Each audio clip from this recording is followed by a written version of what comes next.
Welcome to our channel Ronita home style কুকিংয়ে সকলকে স্বাগত। কেমন আছো বন্ধুরা? আশা করছি ভালো আছো, আমিও খুব ভালো আছি। আজ নিয়ে চলে এসেছি একটা দুর্দান্ত স্বাদের রেসিপি নিয়ে, রুই মাছের রেসিপি। রুই মাছ খেতে ছোট বড় সবাই ভালোবাসে, আর সেটা যদি হয় একটু অন্যরকম স্বাদের তাহলে কেমন হয়। চলো আজ তোমাদের সাথে করে দেখাচ্ছি ঠাকুর বাড়ি স্টাইলের 5 ফোড়ন রুইয়ের রেসিপি। দেরি না করে রেসিপিটা শুরু করলাম। প্রথমেই আমি একটা মশলার পেস্ট তৈরি করে নেব, যার জন্য নিয়েছি হলুদ গুঁড়ো, লঙ্কা গুঁড়ো, জিরে গুঁড়ো, আর নিলাম 2 চা চামচ আদা রসুনের পেস্ট। এটা জল দিয়ে সুন্দর করে একটা স্মুথ পেস্ট বানিয়ে রাখলাম। আর লাগছে রুই মাছ। রুই মাছটা নুন হলুদ মাখিয়ে আমি সুন্দর করে ফ্রাই করে রেখে দিয়েছিলাম। আর লাগছে পটল, আলু, টমেটো, লঙ্কা। পটল আলু আমি লম্বা লম্বা করে পিস করে কেটে নিয়েছি। কড়াই বসিয়ে দিলাম আর দিয়ে দিলাম সরিষার তেল। এই কড়াইয়েতেই আমি মাছটা ভেজে নিয়েছিলাম। মাছ ভাজার তেলটা ছিল আর তাতে আর দিয়ে দিলাম সামান্য অল্প তেল। এরপর আমি দিয়ে দিলাম পটলের টুকরোগুলো। এগুলো আমি সুন্দর করে ফ্রাই করে নেব। পটলগুলো আমার ভাজা হয়ে গেছে, এবার আমি পটলগুলো তুলে নেব। এবার আমি কড়াইতে দিয়ে দেব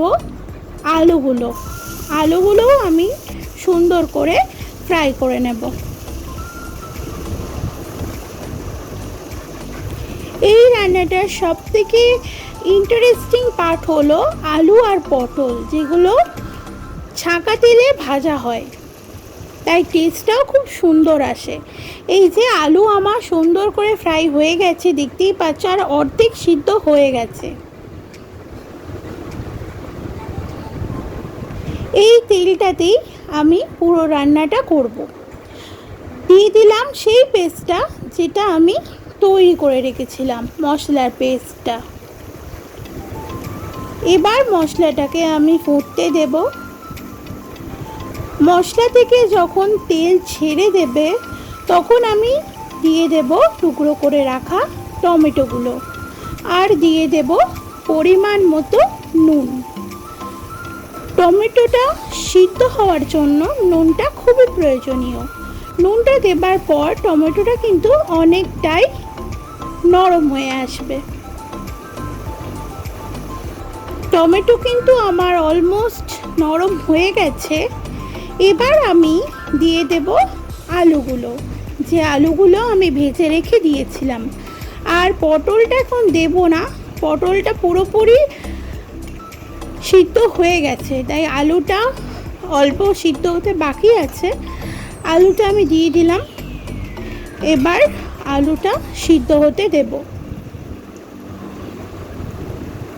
মশলাটা আমি ভালোভাবে কষিয়ে নিয়েছি, আর মশলা থেকে তেল ছেড়ে দিয়েছে।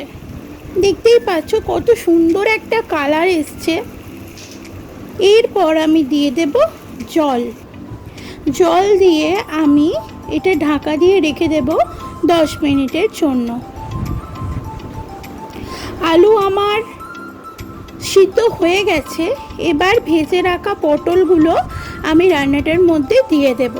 যেহেতু পটল ছাঁকা তেলে ফ্রাই করার পর 90%-এর উপরে সিদ্ধ হয়ে গেছে, তাই লাস্টের দিকেই আমি পটলটা দিলাম।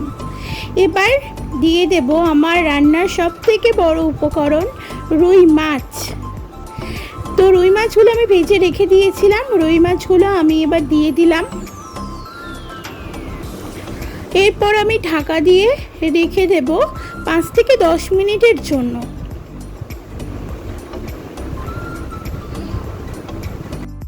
সুন্দর করে নেড়ে ছেড়ে নিয়েছে, আর দেখতেই পাচ্ছ তরকারিটা কিন্তু অলমোস্ট রেডি। এবার যেটা মেন পার্ট সেটা আমি করব।